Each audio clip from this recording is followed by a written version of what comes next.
வந்தது தெரியும் போவது எங்கே வாசல் நமக்கே தெரியாது. வந்தவரெல்லாம் தங்கிவிட்டால் இந்த மண்ணில் நமக்கே இடமேது.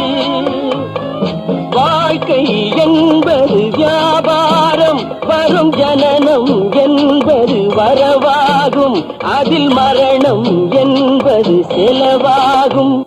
போனால் போகட்டும் போடா,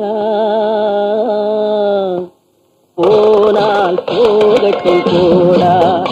இந்த பூமியில் நிலையாய் வாழ்ந்தவர் யாரடா? போனால் போகட்டும் போடா.